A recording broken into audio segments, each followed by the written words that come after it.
In this video, we're going to go over the generalized Wasserstein dice score for imbalanced multiclass segmentation using holistic convolutional networks papers.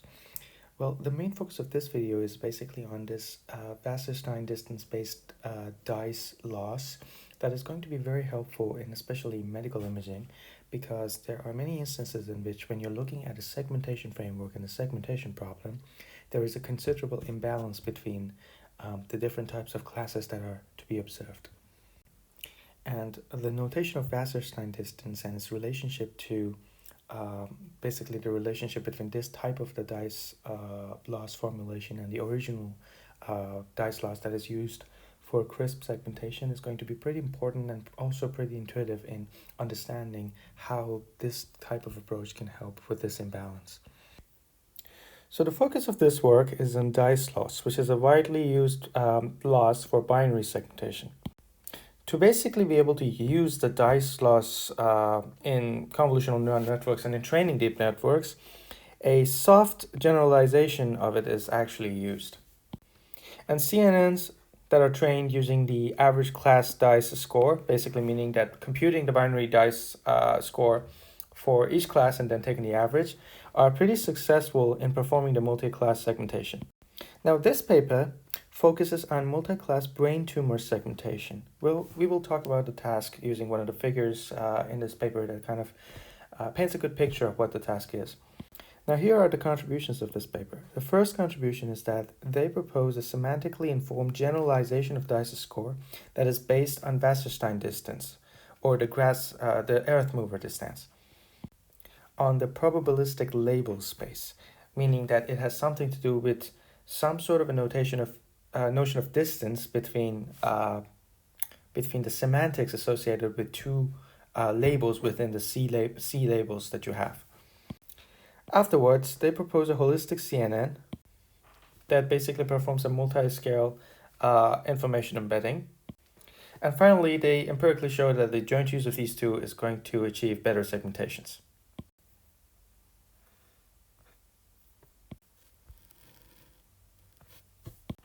The introduction starts with talking about brain tumor segmentation as an active research area and basically talking about some of the backgrounds in this domain. Now, it is important to note that the severe class imbalance presence in this task is basically the main motivation behind this work. To deal with this imbalance, previously in the literature, one approach was to use a sampling strategy and basically set constraints on how to select the image patches. And another approach was basically focusing on a pixel-wise weighing of the different classes. And basically using this way kind of balance the contribution of each class in the objective function. Here is an overview of the task of brain tumor segmentation. Now, I'm not a medical expert and I don't know what these classes mean, but you can see that each color represents one of the classes in this picture. And from this picture alone, and based on the terms here, you can imagine that it's pretty plausible that there is a imbalance in this sort of task. Now, the hierarchy that you see here is basically built based on domain knowledge, and the values on these branches are manually selected, and we will talk about what exactly is the use of that here. But yeah, this is generally an overview and an example of what the task of brain tumor segmentation in the context of this article is.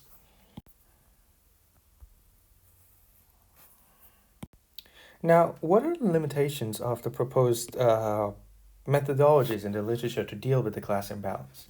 One of them is that the structure of the label space is not used in it, and two is that the spatial information across the scales is not used in it. In this work, the first contribution is again using the Wasserstein distance and providing again a measure for comparing the label probability vectors, and use that to generalize the dice score for multi-class segmentation. And second was this multi-scale convolutional neural network architecture that we propose. Now let's focus on the dice score for crisp binary segmentation. I want to switch to Blackboard here because we have to write a lot of stuff.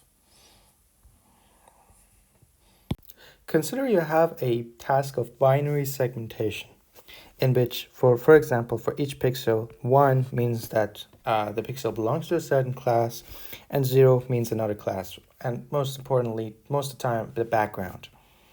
Now, if you have two binary segmentations, S, and G. To define dice score, you're going to be defining it this way. You're going to look at the cardinality of the intersection of these two sets, divided by the size of each. As an example of this, you could, for example, see that this is, let's assume that, for example, this is the ground truth semantic segmentation for a picture. This is height of the picture, this is the width of the picture, and the labels are either 0 or 1. And this mask here is essentially indicating that, for example, there's an object here. And let's say the prediction that the model has made is like this. So basically, this in this case would be your S, this would be your G.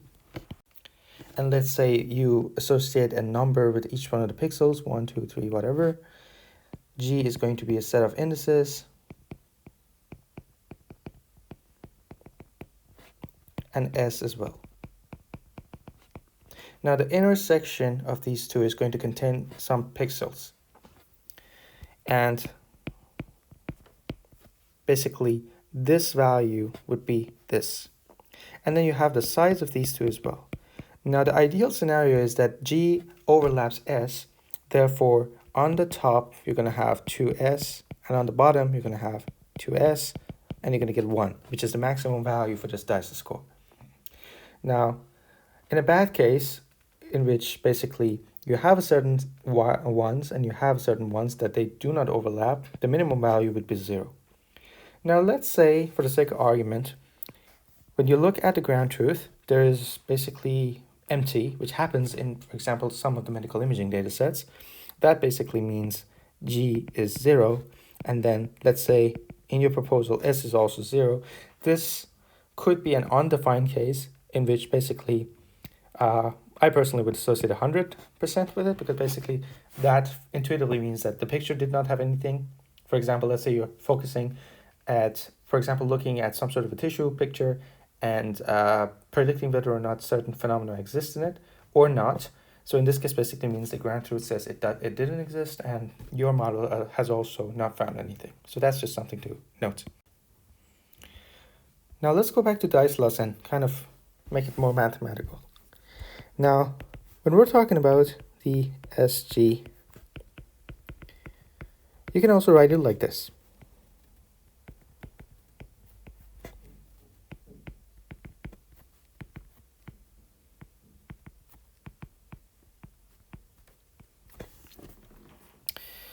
What does this mean? So theta TP is the number of all true positives. And if you look at the bottom part, false positives and false negatives are basically, in some sense, theta false, or all errors. Now let's look at the notation for soft binary segmentation. As mentioned before, this softness is essentially the thing that allows you to use dice loss in basically pipelines that you want to use for semantic segmentation. In this case, we are mentioning that the label space is binary. So when you're looking at the space of labels, you have 0 and you have 1. Now each voxel or pixel that you consider, you're going to have basically SI and GIs associated, like defined as a random variable on the label space. And when you're defining the vector P, this means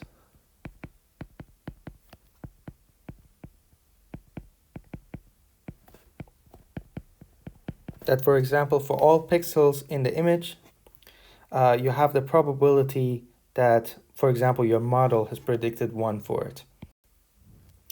And now G, again, would be the same thing, except that this time you are considering, for example, in the soft ground truth space, what is the probability that the ground truth for a certain pixel was 1.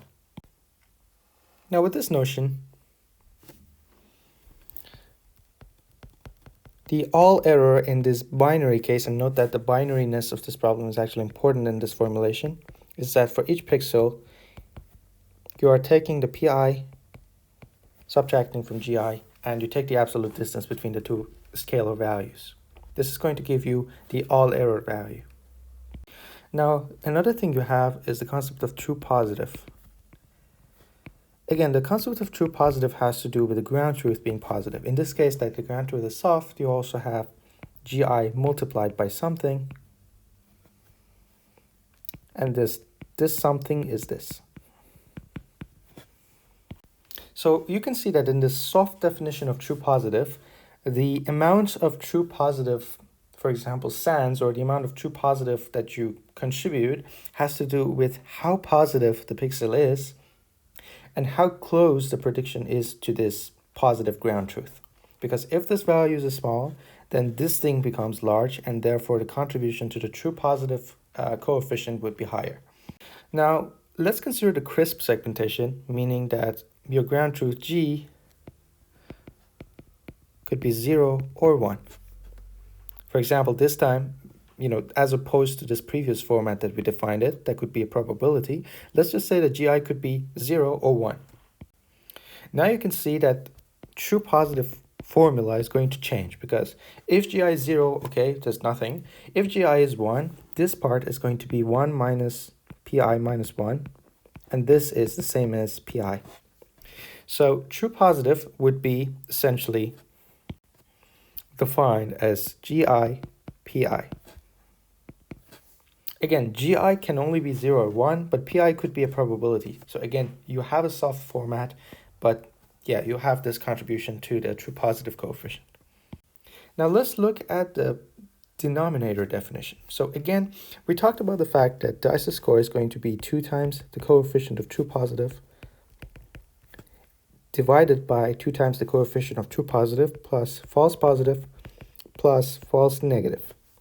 Now, we discussed that true positive in this case would be for each pixel you have the crisp ground truth. It could either be 0 or 1 multiplied by the probability that could be basically a probability. Now let's again look at the soft definition that we had before. If you want to define the false positive in this case, what you're basically going to have is this.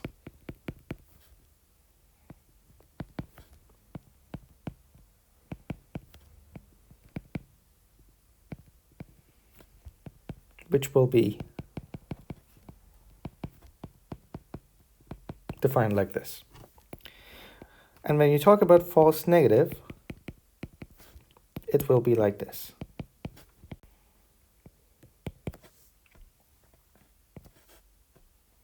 Now, if you look at the denominator, you will have, basically, let me write it this way. Again, you will have this for each pixel from part, but now you're going to have 2 GIPI. This was basically the 2 true positive.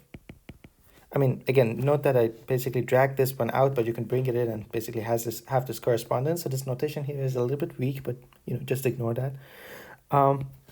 Plus, you'll have GI 1 minus pi plus 1 minus GI pi, which is going to be basically simplified as GI plus pi. Therefore, in defining this dice loss, you're going to have this.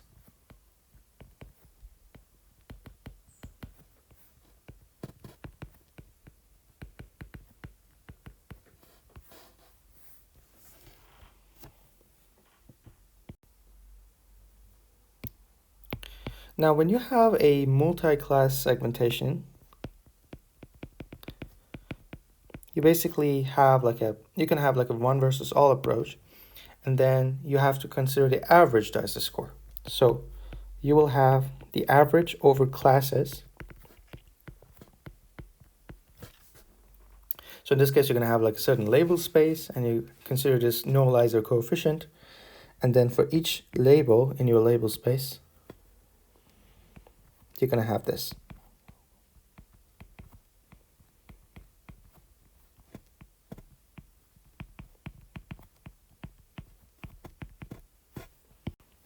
Now, for each pixel you're basically going to have this GIL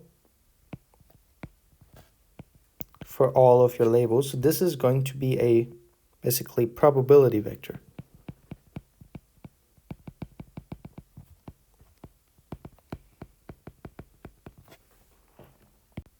Now, a sort of weighing has been proposed in the literature, which is the reference 4 and 18 in this work. So if you have a certain weight associated with each one of these labels, you can define DFM of PG as follows. So again, you have each labels, but this time you have this coefficient here. And this time you're going to look at minimum of PIL, GL. You can see that the intuition is the same, notation is a little bit different, but again, you are seeing that basically the weight of each class is going to play a role in determining the final value. Now, in this work, the authors are focused on Wasserstein distance or earth mover distance.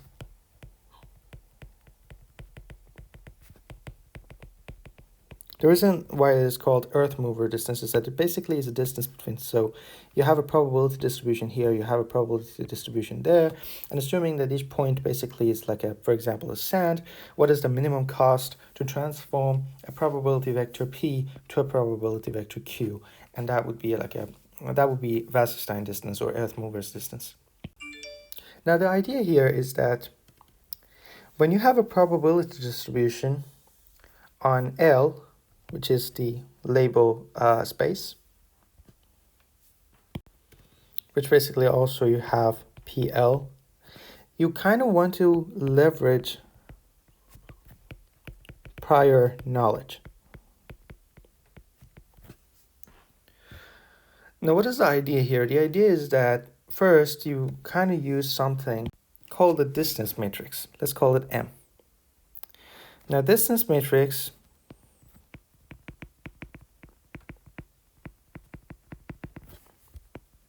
if you look at the element L prime, is going to provide you with the cost to move a unit from L to L prime. Again, this can be set based on the domain knowledge. So for example, if you look at the structure, the hierarchical structure that they had for the brain tumor and stuff, they could basically associate that with a manually specified distance matrix. Now, the Wasserstein distance can be defined like this. That is useful in this case. And the idea is to basically kind of assess the level of dissimilarity between the probability distribution that your model has proposed for a certain voxel or pixel and basically the ground truth probability distribution, which is like a softer version of for example, a one-hot vector. Now, in order to have this P and Q, you're going to have to solve this problem. You have basically for each two pairs of labels in the label space, for example, labels 0 and 1, or 1 and 2, or something like that, based on your distance matrix, you know that there is a distance between the two.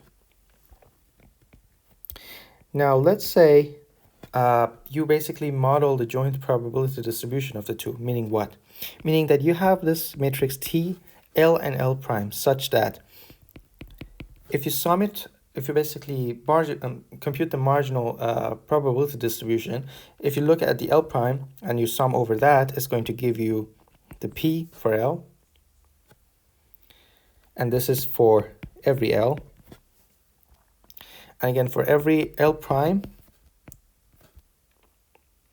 you can sum over L and you will get this. Now, the idea is that these two are constraints, okay? These are constraints for this optimization problem with this objective. Now, the objective here is that you want to choose TL and L prime so that this number is minimized. And the minimized amount that you will get here is going to essentially give you the Wasserstein distance between the probability distribution P and Q. And the value T that does this minimization is called an optimal transport. Now, we look at the soft multi-class Wasserstein distance here, using this Wasserstein distance M, which means the distance that you're using also based on the prior knowledge distribution prior knowledge distance matrix M that you have defined. As mentioned before, Wm itself is a measure of disagreement between two probability distributions. So you could use it as some sort of a distance. So when you're defining this coefficient for all errors, you look at every pixel, for example, in your image, and you have the probability distribution that your model says and the ground truth, and you compute this similarity between all of these, and this becomes all of the errors. Now, when you're computing the coefficient for true positive for a certain class, again, that has to do with how positive that class is. Now, here's kind of interesting point.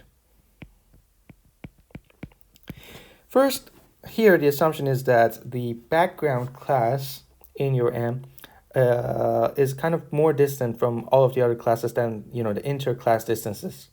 So first you have this here. And then you have Pi and Gi. So again, this is a measure of disagreement. This is kind of like a maximum disagreement. And here you will have such a measure of agreement. Now, what does it mean here?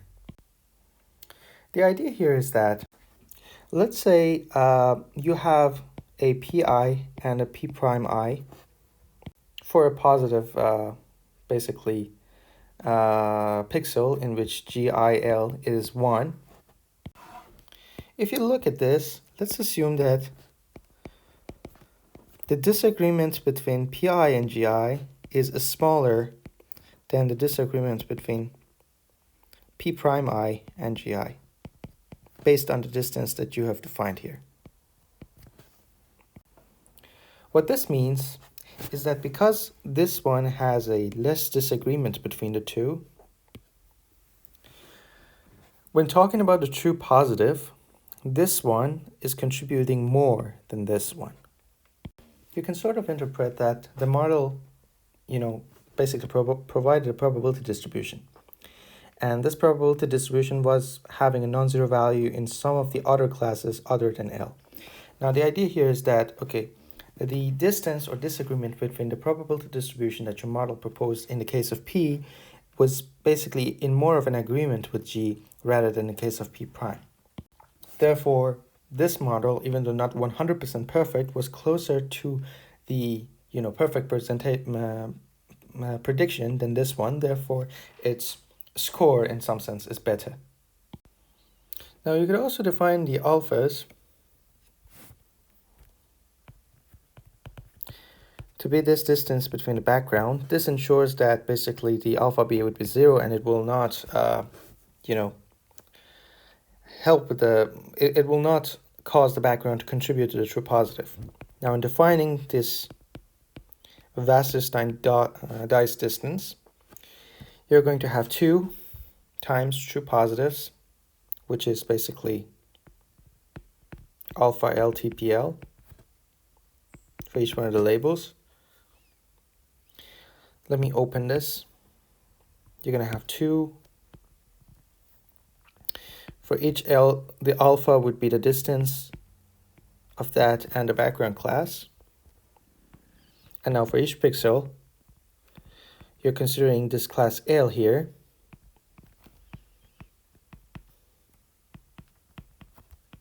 And you compute it this way.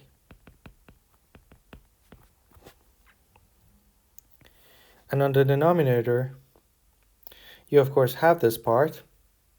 So if, let's say, we call it, I don't know, Q, you will have this Q. But on the bottom, you also have the theta all errors, which means that for I, this, you're going to have Pi Qi, which is your theta all error. Now the loss, the dice loss would be defined such as 1 minus dm.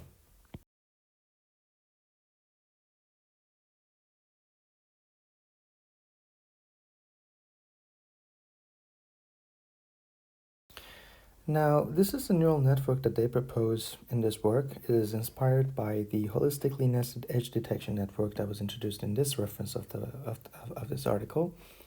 And the idea here is that You use that network and propose basically a presentation for different scales, and then basically you aggregate these multi-scale predictions in order to associate a probability to each one of the pixels, whether or not it belongs to a certain class.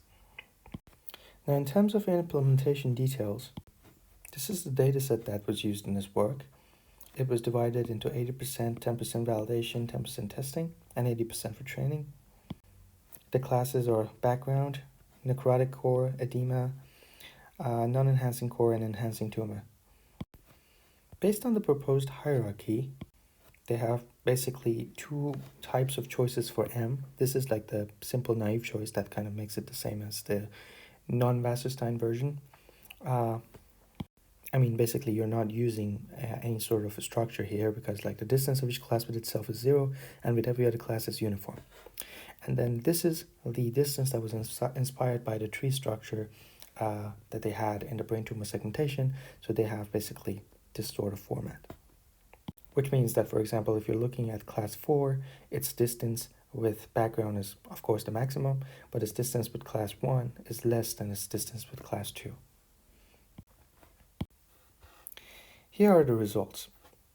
If you look at the average DICE score and look at these classes, you can see that, let's say each one of these is a class. These are the average, and these are the standard deviation of its DICE scores. You can see that the average DICE score would be like this. Now, LDM tree is -PT, means basically pre-training with mean DICE score for 4 epochs, and then retraining with LDM tree with 85 epochs, in 85 epochs.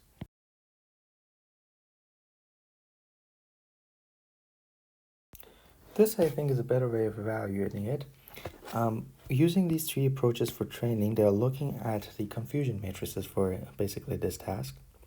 And this is the traditional loss that is used for segmentation, the average DICE. And then you can see that in transitioning to these two, you have the basically in this format you're kind of ignoring the, so the necrotic core, which is kind of like the least available data, is damaged, but everything else seems to be considerably increased. So this is like 62 to 71 to 73. Here we have, so the non-enhancing and necrotic core are kind of damaged, so everything else is improved. So we can see that edema went from 62.9 to 73.3. Background was slightly improved, and basically the enhanced part goes to 73.5 from 67. Non-enhanced and necrotic core are going down. Now this is kind of important here, which means that the aim is at balancing the misclassifications to produce semantically meaningful segmentations, meaning basically using this type of Wasserstein-based DICE loss, compared to the mean DICE loss, which aims only at maximizing the true positives. Sorry, mean DICE, Okay, again, this is the one that focuses on maximizing the diagonal values, and these two are those that are focused on basically repositioning the misclassifications for better overall semantic results. And that basically concludes this video.